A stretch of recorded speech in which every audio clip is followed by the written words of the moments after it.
Hello friends, मैं Raju sir आप सभी का स्वागत है कॉमर्स गुरु में।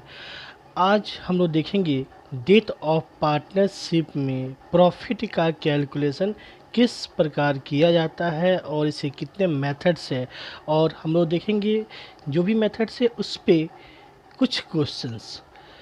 चलिए शुरू करते हैं। कैलकुलेशन ऑफ प्रॉफिट क्या है?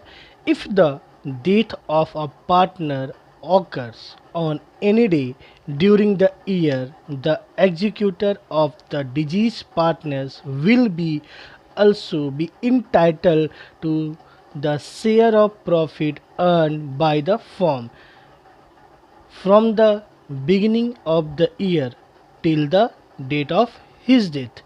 देखिए क्या होता है कि रिटायरमेंट में जब कोई पार्टनर्स रिटायर होता है तो उस समय डेट फिक्स होता है कि इस डेट को रिटायर कर रहा है। मोस्टली जो पार्टनर रिटायर करते हैं वो ईयर के एंड में करते हैं, तो उस समय हमें प्रॉफिट का कैलकुलेशन एंड में हो जाता है। लेकिन कब कोई पार्टनर डेथ करे ये फिक्स नहीं होता है।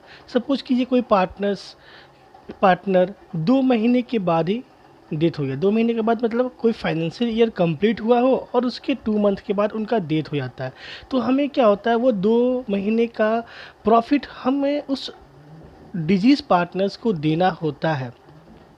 तो उस समय तक हम लोग प्रॉफिट का कैलकुलेशन नहीं कर सकते हैं, क्योंकि 2 महीने का प्रॉफिट का कैलकुलेशन करना मतलब उस समय तक 2 महीने तक का journal entry, ledger, trial balance, trading PL और फिर प्रॉफिट निकालना होगा। प्रॉफिट एंड लॉस अकाउंट बनाकर प्रॉफिट निकालना होगा, जो इतना सारा बुक्स मेंटेन करना पॉसिबल नहीं होता है।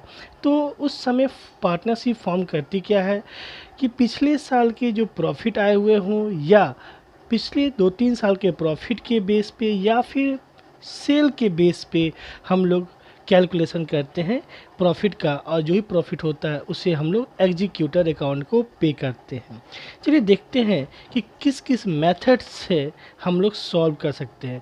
It is calculated by any one of the 2 methods. इसके 2 मेथड्स है। पहला है ऑन टाइम बेसिस एंड दूसरा है ऑन टर्न ओवर या सेल्स बेसिस। टर्नओवर को ही सेल बोला जाता है। तो हम लोग पहले डिस्कस करते हैं कि टाइम बेसिस है क्या। On time basis, in this method proportionally profit for the time period is calculated either on the basis of last year profit or on the basis of average profit of last few years, and then disease partner's share is calculated based on his share of profit।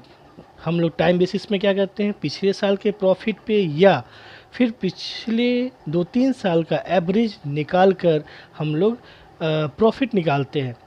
देखिए इसे कुछ formula है।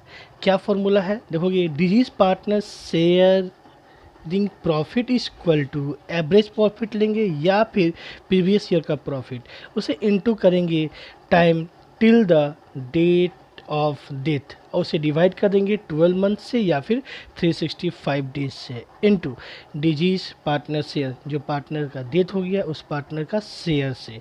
तो आपका निकल जाएगा क्या कि डिजीज पार्टनर्स का कितना प्रॉफिट है। ठीक है, इस पर कुछ क्वेश्चन देखेंगे आगे। पहले डिस्कस कर लेते हैं ऑन टर्नओवर और सेल्स बेसिस। ये क्या है? In this method the profit up to the date of death for the current year are calculated on the basis of current year sales up to the date of death।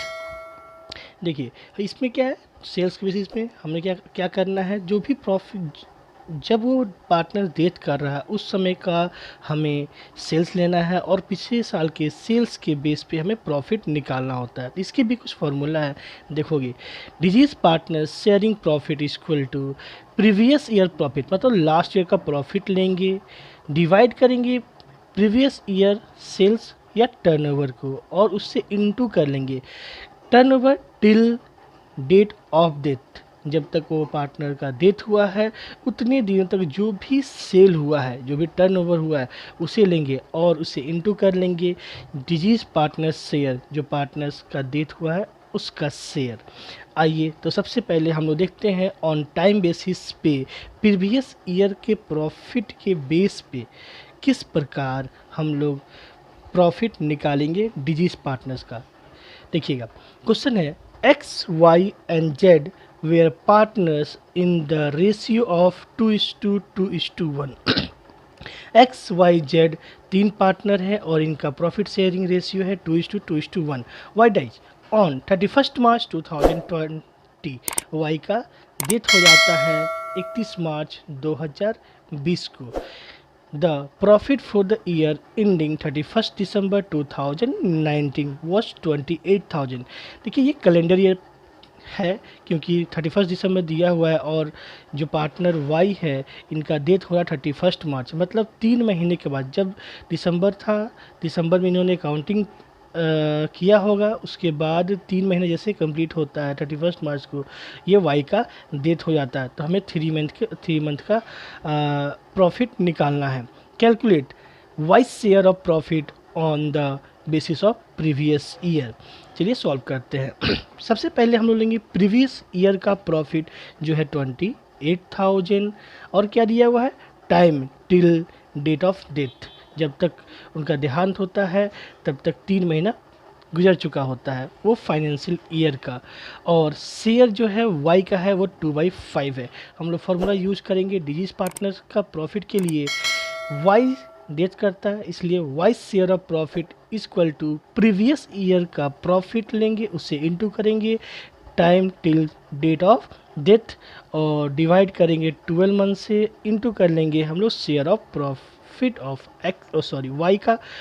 देखिए तो previous year का profit दिया हुआ था 28,000, उसे into करोगे 3/12, 3 क्योंकि 3 month तक वो लाइव था, वो जिंदा था, डिवाइड करेंगे 12 से इंटू 2/5 उनके शेयर। इनको सॉल्व करोगे तो आएगा 2,800।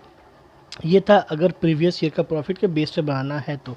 अब देखते हैं ऑन टाइम बेसिस पे ही अगर एवरेज प्रॉफिट मेथड से बनाना होगा क्वेश्चन तो किस प्रकार बनेगा।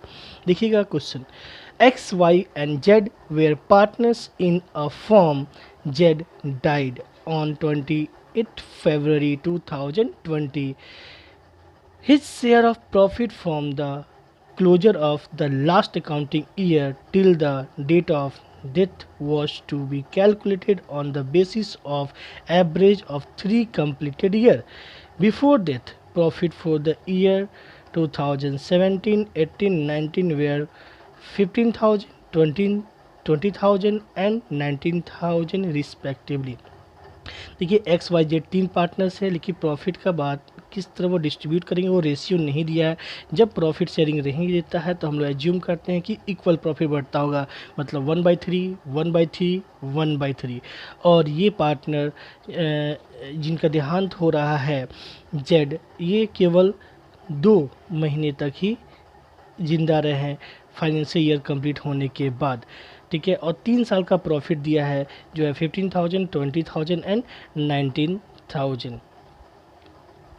अब देखोगे बोलता है क्या calculate his share of profit till his death. जब तक उनका डेथ हो जाता है उस समय तक का प्रॉफिट निकालना है। चलिए सॉल्व करते हैं। Average profit equal to total profit divided by number of year. तो टोटल प्रॉफिट क्या करेंगे, जो भी 3 साल का प्रॉफिट है उन्हें ऐड कर लोगे और जितना प्रीवियस ईयर का जो ईयर दिया हुआ है प्रॉफिट दिया है उसे डिवाइड कर लोगे, जो है 15,000 प्लस 20,000 प्लस 19,000 डिवाइडेड बाई 3। तीनों को ऐड करोगे तो आएगा 54,000। 54,000 को 3 से डिवाइड करेंगे तो आएगा 18,000, ठीक है। अब क्या लेना है तो हमें ये देखना है कब तक वो जिंदा रहती। तो time till the date of death जो है 2 मंथ और इनका शेयर जेड का शेयर है 1/3। अब फॉर्मूला में पुटअप कर देना है तो Z share of profit equal to average profit into time till the date of death into share of Z. देखिए एवरेज प्रॉफिट हम लोगों ने निकाला था जो आया था 18,000, वो पुटअप करोगे, इससे इंटू करेंगे 2/12 इंटू 1/3, ये है शेयर ऑफ जेड और इनको सॉल्व करोगे तो आएगा 1,000। हम लोगों ने देखा ऑन टाइम बेसिस पे 2 क्वेश्चन। अब देखेंगे ऑन टर्नओवर या सेल्स बेसिस पे कुछ एक क्वेश्चन। देखिएगा A, B, and C are partners. Their profit sharing ratio is 5:3:2. A, B, C तीन पार्टनर्स है और इनका प्रॉफिट शेयरिंग रेशियो कितना 3:2. A died on 30th April 2020. The sales and profit of year 2019 are 3 lakh and rupees 60,000. देखिए profit cell दिया हुआ है 3 लाख का और प्रॉफिट दिया है 60,000. ये कब दिया हुआ है? ये पिछले साल का दिया हुआ है. ठीक है. The sales till 30th April 2020 was 1,40,000. और जब तक वो जिंदा रहे थे, वो बिजनेस में काम कर रहे थे, उस समय तक सेल हो रखा था 1,40,000 का. कैलकुलेट द प्रॉफिट ऑफ ए का प्रॉफिट हमें कैलकुलेट करना है. चलिए सॉल्व करते हैं. तो हमने देखा क्या कि प्रीवियस ईयर का प्रॉफिट गिवन है वो है 60,000.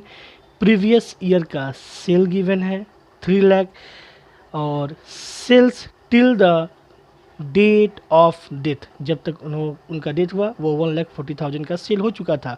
शेयर ऑफ ए का है 5/10. 5/10 ये शेयर है ए का. As share of profit formula put up करेंगे. क्या लिखेंगे? Previous year profit divided by previous year sale into करेंगे sale till the date of death into share of A. Previous year का प्रॉफिट है 60,000. डिवाइड कर लोगे 60,000 को 3 लाख से और इनटू करोगे 1,40,000 और इनटू करेंगे 5/10. अगर इनको सॉल्व करोगे तो amount. Thank you. Please like share subscribe my channel.